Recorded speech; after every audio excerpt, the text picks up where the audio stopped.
मैं बात शुरू करूंगा समाजवादी पार्टी से। आशीष जी, जो तस्वीरें आई थी नेताजी के देहावसान के बाद, उनसे एक फिर से वो कहानी शुरू हुई कि भाई चलो सब एक हो गए, परिवार एक हो जाएगा और इस तरह का एक।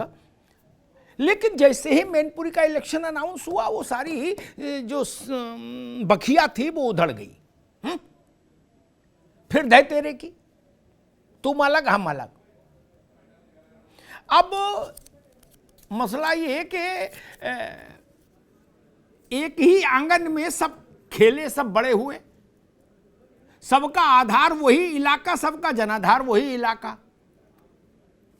ठीक, गुड्डू को ये भी जानते हैं, शिवपाल जी भी जानते हैं, अखिलेश जी भी जानते हैं, रामगोपाल जी भी जानते हैं, धर्मेंद्र जी भी जानते हैं, इलाका वही छोटा सा है वही सब लोग की राजनीति है। अब आपको क्या, जैसे कल शिवपाल यादव ने कहा गोरखपुर में कि जो परिवार का नहीं हो सकता वो किसी का नहीं हो सकता, और उन्होंने कहा कि चापलूसों से घिरे हैं अखिलेश यादव।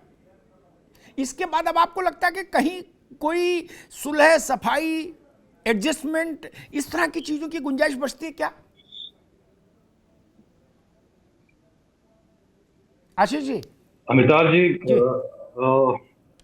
कहीं ना कहीं शिवपाल जी को मैं व्यक्तिगत रूप से भी समझने में थोड़ा सा समर्थ हो जाता हूं। कई बार वो बहुत मेच्योर्डली अपने बयान देते हैं और फिर उसके बीच में अचानक जो है उनका कोई एक ऐसा बयान आ जाता है कि जो चीजों को कहीं ना कहीं बिखेर देता है।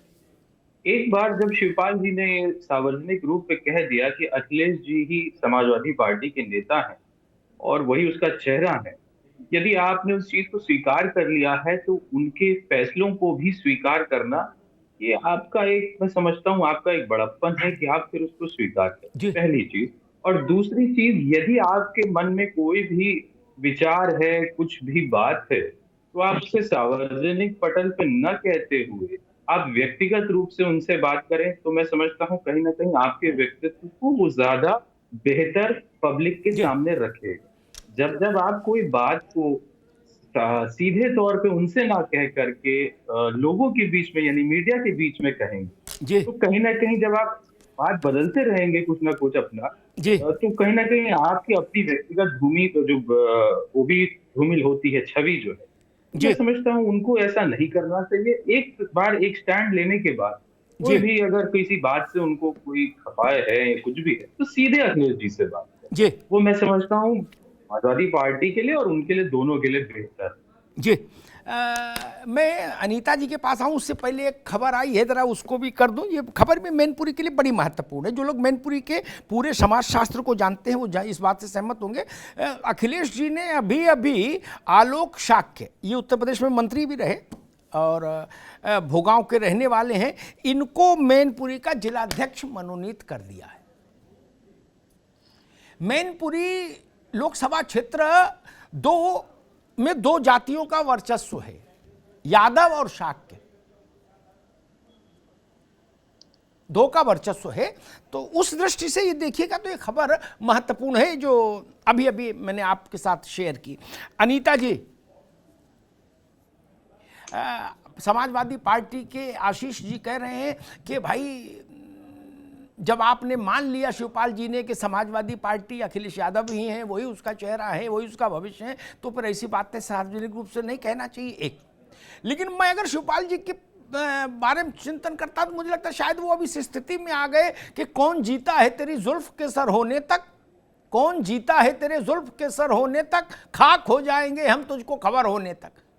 भाई आदमी कुंडी भी कब तक खटखटाए? कुंडी खटखटाते कुंडी टूट गई, क्यों हाथ थक गए, वहां खुलने के दरवाजा तो खुले, दरवाजे ही नहीं खुल रहा। अब आशीष जी कह रहे कि ऐसे मान लो, मतलब क्या अनिवार्य सेवा समाप्ति देने के मूड में हो भैया? है बोले खाना पीना नहीं, प्रसन्न रहना। तो सियासी आदमी कैसे प्रसन्न रहेगा जब तक कोई उसकी भूमिका तय नहीं होगी। अनीता जी, खैर बड़ा मसला इन सब बातों को हम लोग आज नहीं करेंगे कि माननीय शिवपाल जी हमेशा ज़मीन पर रहते हैं और पार्टी को मजबूत करते हैं, सब बातें तो आएगी। आज बहुत इस फोकस्ड रहेंगे। मैनपुरी में शिवपाल यादव अगर इस बाई इलेक्शन में अपनी भूमिका तय नहीं करते, वो सीधी हो, डायरेक्ट हो या इनडायरेक्ट हो, ठीक, किसी को हराने के लिए भूमिका हो, किसी को जिताने के लिए, लेकिन भूमिका होनी चाहिए उनकी, क्योंकि आंगन वही है, वहीं उनको भी खेलना है। अब वहां नहीं खेले तो बहुत बड़ा अवसर चूक जाएंगे। इस बात से आप सहमत हैं कि नहीं? देखिए अमिताभ जी, पहले तो मैं क्योंकि बहुत बड़ा वक्तव्य दिया है हमारे समाजवादी पार्टी के प्रवक्ता भाई साहब, जो हमारे मेजर साहब हैं, तो उसका जवाब देना मैं जरूरी जी बिल्कुल बिल्कुल दीजिए। मैं आपको बताऊं, यही है नई सपा। ये जो नई सपा की नई हवा है, यही है। कितना जानते हैं मेजर साहब माननीय शिवपाल सिंह यादव जी के बारे में? इतना बड़ा वक्तव्य। आप देखिए समाजवादी पार्टी का ये हाल है कि वहां के छोटे से छोटा नेता भी माननीय शिवपाल सिंह यादव जी के लिए कोई भी वक्तव्य दे सकता है, एकदम फ्री है। माननीय शिवपाल सिंह यादव जी सिर्फ समाजवादी पार्टी के एक नेता नहीं रहे हैं, वो फाउंडर मेंबर्स में से रहे हैं। मुलायम सिंह यादव जी के सच्चे उत्तराधिकारी थे वो, और उन्होंने अपने परिवार के प्रेम में अखिलेश यादव जी को उन्होंने पाला पोसा, सब कुछ किया उनके प्रेम में। उन्होंने उनका वर्चस्व, उनका नेतृत्व स्वीकार करता हूं, ऐसा कितनी बार स्टेटमेंट दिया और दिल से स्वीकार किया। उसके बावजूद भी इस तरह के वक्तव्य आ रहे हैं। किस तरह के सम्मान के वो हकदार हैं समाजवादी पार्टी में, और किस तरह से उनके लिए बातें बोली जाती हैं।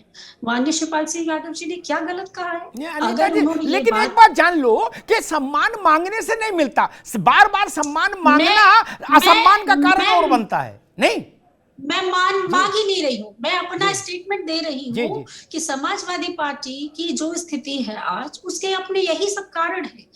आप ये देखें कि समाजवादी पार्टी, या फिर अभी अगर हम मैनपुरी का भी जिक्र करें, तो मैनपुरी एक क्षेत्र नहीं है माननीय शिवपाल सिंह यादव जी के लिए। वो क्षेत्र नहीं है। वहां की मैनपुरी एक ऐसा स्थान है जहां पे उन्होंने खून पसीना लगाया है, जहां का हर घर, हर परिवार, हर एक व्यक्ति से उनका निजी रिश्ता रहा है, जहां के हर एक व्यक्ति के सुख दुख के वो भागीदार रहे हैं। तो मैनपुरी में उनको इग्नोर नहीं किया जा सकता। ठीक बात। दोबारा मैं आऊंगा अनीता जी, भाजपा से लोहा लेना है। ठीक, दोबारा मैं आऊंगा। नहीं, अभी लोहा किसी छोड़ो, ठीक है अनीता, दोबारा मैं आऊंगा। तब तक के लिए एक प्रश्न आपके लिए छोड़कर जाता हूं। दोबारा में मेरा आपसे प्रश्न ये होगा, शिवपाल यादव मैनपुरी में अपनी भूमिका कैसे क्रिएट करेंगे? ठीक, और इन सब बातों का तो कोई अर्थ नहीं भाजपा को हराना के। राजनीति में किसी को ना हराना होता ना जिताना होता, अपनी भूमिका स्थापित करनी होती है। उसमें कोई हारे कोई जीते, पहले हम तो कहीं स्थापित हो, ये प्रश्न है। शैलेंद्र जी, मैनपुरी की जो स्थिति है ना, उसमें 2 विधानसभा क्षेत्र ऐसे हैं जहां भाजपा का मजबूत है मामला, भोगांव और मैनपुरी शहर सदर से जयवीर सिंह है, मंत्री हैं। वहां भाजपा को ठीक है 30-40 हजार से ज्यादा की लीड मिलती है। ठीक, 2 इनकी हैं मजबूत, समाजवादी वालों की, करहल और जसवंत नगर शिवपाल यादव की, और करहल अखिलेश यादव की। ठीक, तो 2-2 बराबर हो गए। ठीक, 2-2 बराबर हो गए। 2 जातियां प्रमुख हैं, यादव और शाक्य। भाजपा शाक्य लड़ा सकती है, उम्मीदवार उतार सकती है। इस संभावना को थोड़ा सा बैलेंस करने के लिए अखिलेश यादव ने शाक्य जिला अध्यक्ष बना दिया अभी। ठीक, कि यादव लड़े चुनाव तो शाक्य हो जाए जिला अध्यक्ष, तो एक कॉम्बो ऑफर हो जाए जातियों का। आप इस पूरे परिदृश्य में शिवपाल यादव की भूमिका कहां देख रहे हैं और कैसी देख रहे हैं? वो चुनाव नहीं लड़ेंगे, ये मैं बता रहा हूं। प्रसपा नहीं कहे अलग छोड़िए, लेकिन मेरी जानकारी है वो खुद नहीं लड़ेंगे। तब भूमिका कैसे करेंगे? खुद लड़के भूमिका तय करना सरल होता है। शैलेंद्र जी, देखिए अमिताभ जी, चूंकि मैनपुरी मेरा गृह जनपद है और करहल विधानसभा है मेरी, तो जाहिर सी बात है कि बड़ा इंटरेस्टिंग हो जाता है मेरे लिए। लेकिन बात मैं करूं अगर शिवपाल जी की, तो शिवपाल जी की जो उम्र है अभी 67 ईयर्स के हो गए, और जब तक माननीय नेताजी जीवित थे तब तक तो जो उनके ऊपर एक मनोवैज्ञानिक दबाव रहता था, और जब तक वो जीवित रहे तब तक उन्होंने जो है समाजवादी पार्टी का साथ दिया। लेकिन अब 67 की उम्र के पड़ाव पे अब लंबा इस बात का इंतजार करें कि नहीं अब हमारी भूमिका राजनीतिक तौर पे तय होगी, जबकि हमेशा आप अखिलेश यादव का बयान देखेंगे तो वो सिर्फ एक वाक्य का इस्तेमाल करते हैं कि चाचा के रूप में उनका हमेशा सम्मान है। मतलब वो राजनीतिक नेता के तौर पे उनका जो है कोई भी कभी किसी तरह का विश्लेषण या सम्मान की बात करता ही नहीं। तो अब शिवपाल जी के लिए ये समय बहुत ही मैं कहूंगा महत्वपूर्ण है कि उनको जो है अब फैसला ले लेना चाहिए कि क्या उनको जो है समाजवादी पार्टी में साथ रह के आगे अपनी यात्रा तय करनी है या रास्ते बिल्कुल अलग कर लेने, बिल्कुल अलग कर लेने, क्योंकि वही जो तरीका है वो उनके आगे भविष्य को निर्धारित करेगा, स्वयं के और उनके बेटे या उनकी तमाम जो उनके जो साथी लोग हैं। क्योंकि शिवपाल जी का जो भूमिका है वो मुलायम सिंह जी जब जो है एक मास लीडर के तौर पे थे तो संगठन का पूरा जो दारोमदार है वो शिवपाल जी संभालते थे। शिवपाल जी लीडर ऑफ अपोजिशन रहे जब मायावती की सरकार थी, शिवपाल जी जो है प्रदेश अध्यक्ष रहे। शिवपाल जी मतलब इस तरह से मैं तो बड़ा हतप्रभ हूं कि अखिलेश जी के जो आसपास जो रणनीतिकार हैं वो किस तरह का फैसला ले रहे हैं। मैं तो बड़ा अचंभित हूं। शैलेंद्र जी, राजनीति में अचंभा नहीं होना चाहिए। राजनीति में तो कुछ इससे ज्यादा विचित्र घटनाएं घट गई। ये तो छोटी घटना है? अब इतिहास में आज नहीं जाएंगे।